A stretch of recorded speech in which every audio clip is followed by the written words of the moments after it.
Hey there, welcome to the James Show, News Talk 820 WBAP, now on FM at 93.3. Welcome to the big show. If you have early voting reports, I know we're kind of running out of time here. 800-288-9227, 800-288-9227, because we are now just 5 days away from the election. 102 days since Kamala Harris has been the assumed nominee. Joe Biden stepped down 102 days ago. This woman is going to run a campaign that's 106, 107 days, if you want to give her that last day. That's all she's had. She's had 107 days of accountability, 107 days of media exposure, of scrutiny, of background checks, of digging through her past, of talking to her former roommates, of talking to her former coworkers, of talking to some of the people that she put away or went to court against. This is the least scrutinized presidential candidate you have ever seen in your entire life, even if you're 100. So it seems even more important that someone in this situation, someone who didn't go through any primary, someone who didn't go through any primary debates, do a press conference. It's been 102 days. She hasn't done a press conference. We all know she's not gonna. And I think Joe Rogan, her being on that show, could have shut that up, shut that criticism up. But why do it? Here she is. She's neck and neck. She is on the cusp of winning without doing it. Her voters don't care. Her voters don't want to know. She has their support anyway. Why would she do it? Well, any rational, critical thinking person should be skeptical of someone asking for the most powerful job on planet Earth, but does not give you a little more transparent job interview. So it's even a double thumb in the eye that not just Donald Trump goes on Joe Rogan for 3 hours, but then yesterday, J.D. Vance, Joe Rogan, 3 hours. Talked about all kinds of stuff. I'm only going to do 2 cuts from this interview, but they're both kind of long. But this is the kind of stuff that we wanted to hear from Kamala. This is the kind of stuff that when we're talking about she's never done an interview, she's never done a press conference, is so we get moments like this where someone's off the cuff talking deep about a topic or nuance with no script, no bullet points, no rehearsed answer, just being a normal human being. Anyway, so this was yesterday on Joe Rogan. This is where I always get pissed about the media conversation around what happened in 2020. Is what they'll do is they'll sort of find the craziest conspiracy theory about what happened in 2020. They'll debunk it and say, "Oh, look, this shows that nothing bad happened in 2020." There's a nonpartisan organization that actually looked at what would have happened to Americans' votes if they had just known the truth about the fact that Joe Biden fundamentally had traded his political influence for money. Like, that's what it was. It's an old-fashioned American corruption story. I will give you access to powerful people in exchange for money, right? That was the true scandal of the Hunter Biden laptop. Again, it wasn't Hunter Biden doing cocaine with a stripper. That was the fun part. You can say that. I have an election to win. So that was the real scandal. It was the corruption. It was the corruption. And this evidence of the corruption. And direct evidence of the corruption. And the nonpartisan organization said that knowledge, which was suppressed by the entire American media and big tech scene, that would have changed millions upon millions of votes. And we know that the number in 4 swing states was 88,000 votes that were the difference between Donald Trump and Joe Biden winning the 2020 election. So set to the side all of the other arguments about fraud and all the other rule changes that happened in the midst of COVID. We know that big tech colluded with our own sort of, I would say colluded. The one thing I'll say about Zuckerberg is, and I don't know him super well. I've never had a problem with him, but I do wonder if it's a convenient excuse. I don't doubt that the FBI said, hey, this is Russian disinformation, but these companies still have to take some agency over this too, right? So I think it was both the corruption of the FBI and the intelligence services, but also the big technology companies themselves. Both of them are at blame. And I think fundamentally, if they had not done what they did, Donald Trump would have won another term as president of the United States. You're never going to be able to convince me that if millions upon millions of swing voters knew the evidence of Joe Biden's corruption and it was staring them in the face, that we would not have been able to pull that one out. All right, now you already know why that's such a big deal. You and I can talk about the election irregularities from 2020, and it's not going to make a whole lot of dent in public opinion. J.D. Vance just said it to Joe Rogan, with about 1 million or so people who have never heard that side of the story from our point of view for the first time. And look, the 2020 election has so many problems with it that if anyone comes out and they're like, no, it was up and up, there's nothing suspicious about it, most secure election in history, you know they're lying. just from what he said right there, he's absolutely right. I also like to take that same viewpoint though and say, okay, we all understand that if a social media platform kind of culls and decides what stories are going to be prevented and which ones are going to be buried, shouldn't we have a similar criticism for CNN and MSNBC and even Fox News at that point? Hell, our local TV stations deserve some of that scrutiny as well. But something that came up in that conversation there, Mark Zuckerberg, he was brought up again, and this isn't necessarily policy position oriented, but I thought you would like this little part of the discussion too.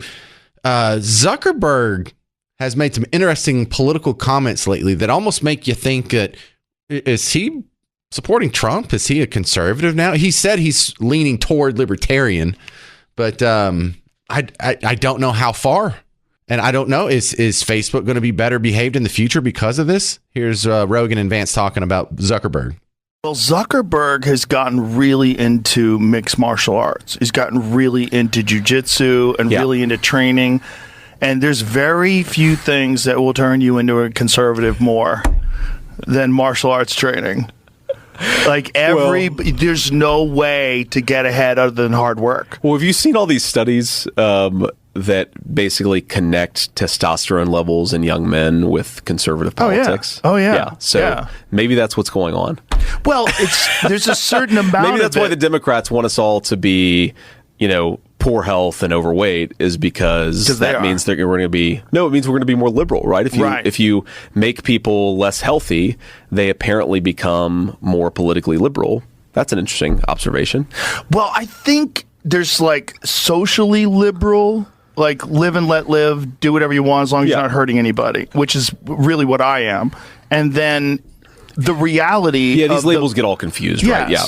And this is where it gets sort of conflated, like the reality of hard work being a virtue. Yes. And this has always been a conservative idea, is that you're really supposed to like make your mark in this world and get up in the morning and work hard. Absolutely. And you should be proud of that. Yes.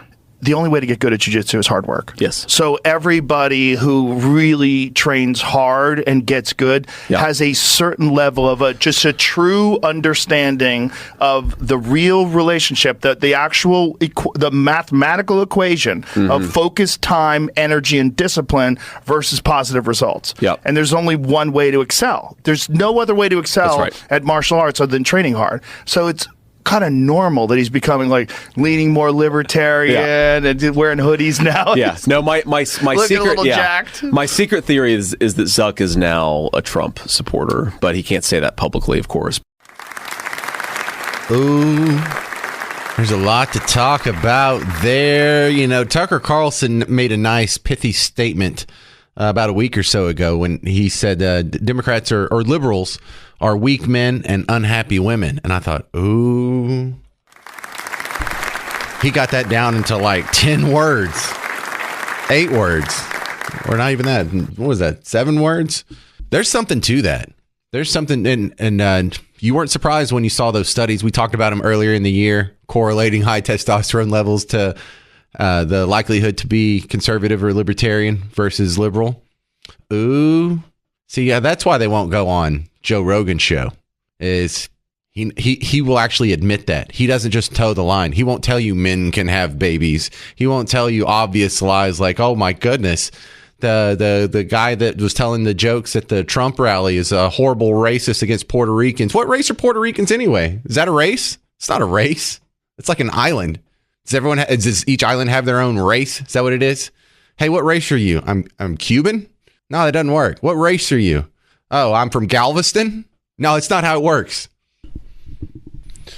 Hey there, welcome to the James Show. News Talk 820 WBAP, now on FM at 93.3. If you have some early voting reports to get in, 800-288-9227, 800-288-9227. It's not too late to do some early voting. You can do some early voting today and tomorrow, though. You don't have to wait till Election Day. I know some of you people are going to, and that's fine. Just get it in. As long as you're going to agree with me, make sure you vote.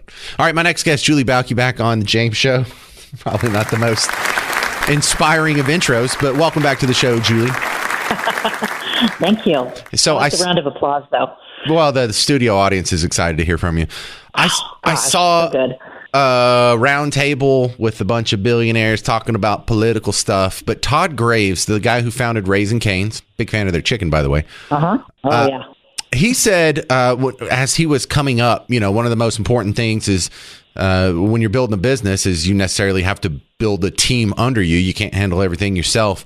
Right. And one thing he learned the hard way is you should probably skip over people that when you look at their resume, they hop from jobs every 2 or 3 years. They don't stay any length of time at a job. And I thought that was kind of unfair, especially for younger people. Now, if you're like, 50 or 60 and you hadn't had a job for more than 3 years, maybe that's a red flag. But what do you think about that? Your response to Todd Graves' rule of thumb? Yeah, and he and I are probably in the same decade somewhere. And for sure, when we were coming up, it was, you're a job hopper. If you stayed less than 5 to 7 years, you were a job hopper. But this was also before all these massive layoffs started in the 90s, when all of a sudden, people were laid off multiple times. And so before those layoffs, the assumption was you couldn't keep a job. And then all of a sudden, companies started having these big layoffs where they were making the decisions for you. And then now with people moving around a lot and the younger generations they're not afraid to stay if something is not to their liking. And so I think there's not one blanket answer to this situation. I think you have to, if you really like someone's experience, I think you have to, if you like it and you say, okay, this person's worth a conversation, get the story. Get the story about why they moved. There could be a lot of reasons that have nothing to do with them being less than committed. So I don't like that as a blanket statement. Well, I also don't like it because it's a personal indictment for me because I am a job hopper. And what does that mean to you? Like, how many jobs have you had? Oh, my goodness. So, I think part of that is just the nature of my industry. There's a lot of churn in this to begin with. But also, I'm in an industry that's contracting. So, I've lost a few jobs from layoffs where I had great ratings. I was in like third place in the ratings book when I got let go from a job in New Orleans. I was in fifth place when I got let go in Waco. So, it's not like I failed. I'm just in a contracting business and you have to move along. But also, I used to think that the football players, like when you see NFL players hop from team to team, that used to be a sign that they're not very good. And I've noticed that that's not the case here in the last 10 years or so. We just picked up a guy named Brandon Cooks in the offseason. This is like his fifth team, but he's pretty good. So I never thought that was a good criticism. I can see how that would be an area of concern and maybe for further investigation. But I thought Todd Graves was a little harsh. Yeah, I do remember a conversation I had with somebody, it was probably 7 or 8 years ago, and he needed help figuring out how to get his next job. And he had something like 10 jobs in 8 years. And I said, I'm sorry. I said, I can't help you. That is excessive under anybody's, because it either shows a lack of self-awareness, and he wasn't laid off on any of them. He just kept bopping around. So that goes above and beyond what anybody would consider reasonable. Now, if he was in a highly volatile industry and got laid off 8 to 10 times, that's one thing, but he wasn't. And so you've got to look at the whole story. And it's otherwise not fair, because we're never going back to that people staying places for 8, 10, 15, 20 years. I just don't think we're going to see that happen, especially with millennials and Gen Z. Let's talk about the people who are the opposite. They've been at a job a really long time. And I've noticed, I think this is just a personality trait. Some people get sort of petrified or calcified in their job because of the uncertainty of leaving. This is a paycheck. This is all I've known for the last 9 years. It's scary. If I get rid of this, there's no assurance that I can get a similar or bigger paycheck somewhere else. What do you say to those people? And the older you get, the more you start feeling that way. The problem with that is when I talk to people sometimes, they're like, I'm in my early 50s. I'm going to retire when I'm 60, early 60s. I'm just going to hang on for 10 years. Like, oh, no, you probably aren't. Because what a sentence to say. I'm just going to hang on for 10 years. Yeah. Oh, I hear that. Yeah. It's like, wow, a lot of changes coming, in the next 10 years for you personally, as well as in the world. And when organizations, anytime I hear somebody say that who works for a traditional type corporation, I know that that's probably not going to happen, because companies they masquerade it as something else, but they do often target older people. because for a lot of reasons. Maybe their salary has gotten out of whack. Maybe they feel like they use too many healthcare benefits while they're still at the company. But also, let's not put it all on the company. I have seen people say, well, I have 30 years experience. I'll say, okay, tell me how much of that 30 years experience is relevant to your next employer. So right, because if you started 30 years ago, you didn't even have like a 56K modem. And you probably, so if you did the same job for 30 years, it is going to be harder than if you have a history of learning, development, progression, growth. And progression doesn't always have to be straight up a ladder. So for those folks, it is going to be harder because you're probably so entrenched in your company, the culture, what's on your desk, and older job seekers. And I'm a boomer, so I feel like, I'm speaking to my people here, that we can get really set in our ways and say, well, that's not the way I do it, or I don't want to learn that. And you think it's not going to happen to you, but it does. And so if you've shown any proclivity to not learn something new, you are putting yourself at risk when it comes to layoffs. And also, it's not a great way to show up in an interview. You have to show not only a willingness to learn, but a history of adopting and adapting and learning the new stuff as it comes along. Right. And I think the opposite person in that situation's even more impressive. Oh, you're 70 and you know how to work artificial intelligence? Mm-hmm. You must be an impressive person. All right. Thank you. That's Julie Bauke from the Bauke Group, Bauke. Julie Bauke from thebaukegroup.com. All right, coming up next, I'm going to tell you a really sad story here. I'm not trying to ruin your Halloween or whatever, but it's a terrible story, a sad passing of a friend of mine who's in Texas TV, just south of here, a memorial to Chris Radcliffe, but also a few other people have left us lately, and 2024 has been kind of tough on me. I'll share it next on The James Show. It's News Talk 820 WBAP, now on FM at 93.3. Hey there, welcome to The James Show, News Talk 820 WBAP, now on FM at 93.3. This is not going to be a fun segment for me, but the man deserves it. There's a really good guy who passed away yesterday. I don't know why. They just said he died suddenly. It was a surprise. I don't know if it was a car wreck, if he had an aneurysm. I don't know. Some of the people listening right now know who I'm talking about. His name's Chris Radcliffe, and was the anchor at KCEN in Waco for like 20 years. Now, he's a super nice guy in an industry that attracts just the worst people. I mean, except for Sean. This place, being in radio or TV, it attracts the narcissists, the people who think the whole world revolves around them and everything needs to be about me. I do this because I like making you laugh. I think I'm funny.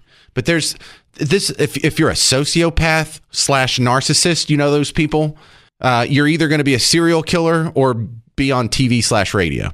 So I deal with a lot of that. He was not one of them. In fact, normal people stick out like a sore thumb in this industry. And so we actually kind of recognized each other because I was doing the morning show for a station in Waco, and he was doing TV in Waco, and he used to listen to my show when he was going to work.